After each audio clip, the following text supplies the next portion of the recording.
What's up, you guys? Thanks so much for tuning in today.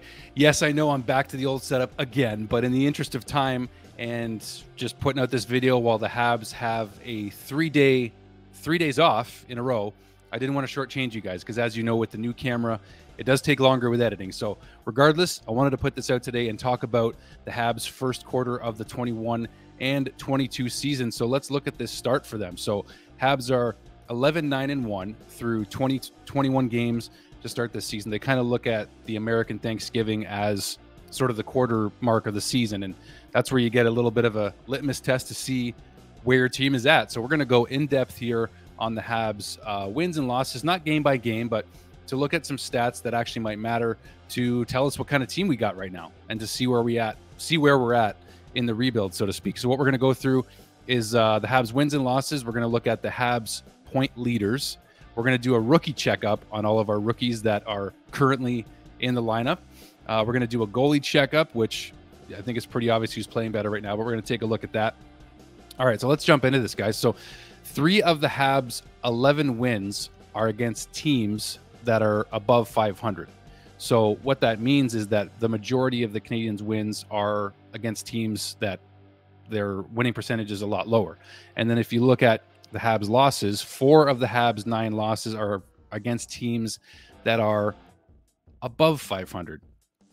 So looking at that, let's see. Yeah, so only 4 of the Habs losses. So really the Habs are losing more games against teams that are above 500, which is good, normal in that sense in terms of where we're at in the rebuild.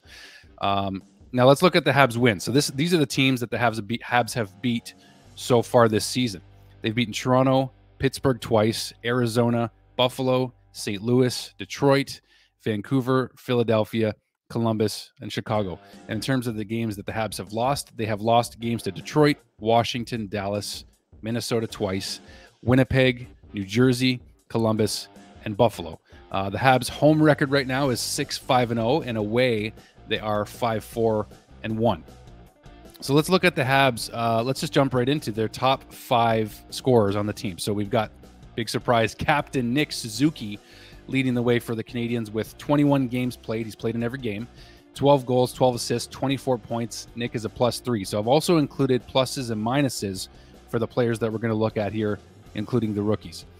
Cole Caulfield, second in points for the Montreal Canadiens, 21 games played also. 12 goals, 9 assists, 21 points in 21 games, and Cole is an even 0 in the plus-minus scale. Kirby Dach coming in. You guys know the reference. Coming in at number 3, 21 games played as well. 4 goals, 13 assists, 17 points in those 21 games. And for good measure, let's put it up here for Kurt. Shall we? This was yesterday against Chicago, against his old team. Let's do it. Why not? Let's celebrate for him. Why not? Kirby Dach deserves every bit of it. 4th in scoring is Sean Monahan, newly acquired Sean Monahan. Some consider big trade bait for the Canadiens this season, although a lot of people are enjoying having Sean Monahan as part of the Montreal Canadiens. In all 21 games played, he's played in all of them. 5 goals, 9 assists, 14 points. Monahan is a -5, but he is out there in a lot of different situations, so that's why you're going to get, more of a risk reward in that sense of when he's on the ice for offensive, defensive zone faceoffs. He's pretty good on faceoffs, as you guys have reported back to me also. Christian Dvorak coming in at 5th in scoring for the Canadiens. Centerman Christian Dvorak also playing in all 21 games so far. 4 goals, 5 assists, 9 points, a -1. Christian's also very good in the faceoff circle, as we know. All right, so now we are going to go into the Habs rookie checkup, talking about each and every one of the Canadiens rookies in this lineup, and we're going to start with Mr. Slav himself. Hope he is okay after that, borderline headshot yesterday, by the way. But Slav has played in 16 games so far with the Canadiens, 3 goals, 2 assists, 5 points for a -2. Not too bad for a rookie, really. As we know, Shane Wright is in the AHL right now, he's actually doing pretty good. 2 goals in 2 games I saw so far for him, and all the power to him. But we took Slav, like I said we always would. Right, guys? Like I said, we were always going to. Not true. Fact check. Okay, Caden Gooley, 21 games played. He's played in all 21 games, becoming eventually maybe our number 1 defenseman. Caden Gooley is 1 goal, 7 assists, 8 points in those 21 games. He's a -6. He's a rookie, and he's on the ice a lot. He's top 3 at least in the Canadiens' ice time played for defensemen. And for a rookie, no major complaints from me. I can tell you that. I mean, I think last season Nick Suzuki was in the -30s. A lot of these guys were because how abysmal our season was. So we're not going to look too much into that. Jordan Harris, who has been a healthy scratch a couple of games as of late. He got his first goal just the other night against Columbus, I believe it was. 18 games played for Jordan, 1 goal, 4 assists, 5 points. He's a +1. Very responsible stick, very active stick Jordan Harris has. So even though he's been scratched a couple games, just, because you have to scratch somebody, Jordan has played still very well for the Canadiens on the back end, especially here in his rookie season, his first full rookie season. As we know, he played some games last year at the end of the Canadiens' ugly campaign there. Arber Xhekaj, fan favorite, very, very much so. And you know what I looked at? One stat that stood out to me is that Xhekaj's actually got more points than Slav. So in 20 games played, Arber has 3 goals, 3 assists, 1 more point than Slafkovsky, just for fun, just for good measure. 6 points in those 20 games. He's an even 0. So his plus minus tells you that, as much as he gets in a little bit of penalty trouble, we know that Arber can, but he's still relatively responsible on the ice, and he gets also a good amount of ice time. So good for him. I did throw Jonathan Kovacevic in here, Honda Civic himself, because although he's not a rookie, he's older. He's 25. Claimed him off waivers. He's got impressive numbers with the Canadiens, especially in the plus-minus category. So in 19 games played for Kovacevic, 0 goals, 2 assists, but he's got a +5.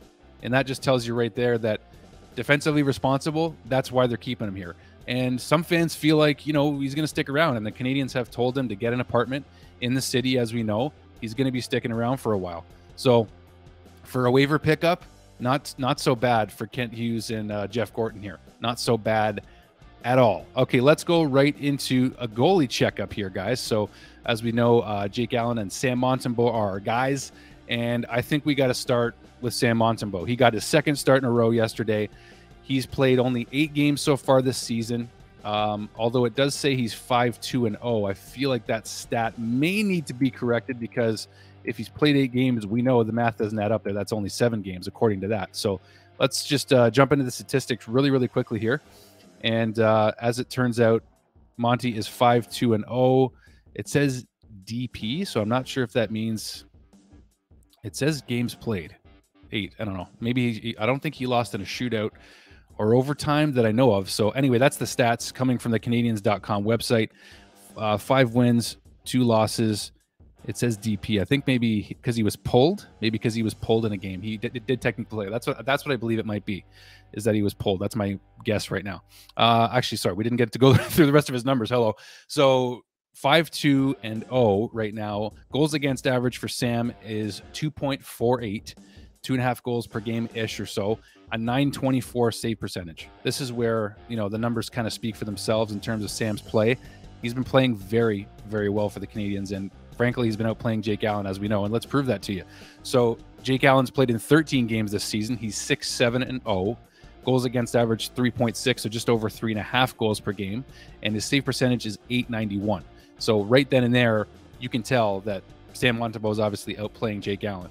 And Allen just re-signed with the Canadiens this season. So, we're going to see what comes of that. And if Sam keeps it up, who knows what's going to happen with these goalies. But we know that Caden Primo is waiting in the wings eventually, but there's no rush to get him here. There just really isn't at this point.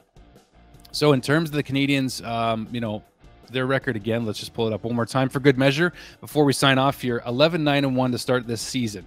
So the Canadiens have a winning record so far this season through 21 games.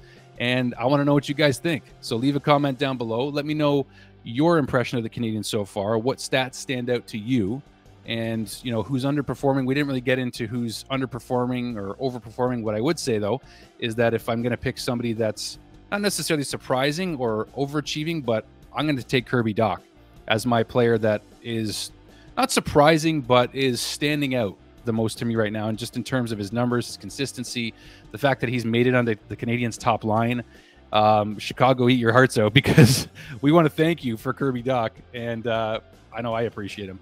That's for sure. So leave your comments down below, guys. Can't wait to read them. Stay tuned for the next video coming up. I will be previewing finally the 24-25 season with the new camera. So stay tuned for that, guys. Talk to you soon. Dixie signing off. Cheers.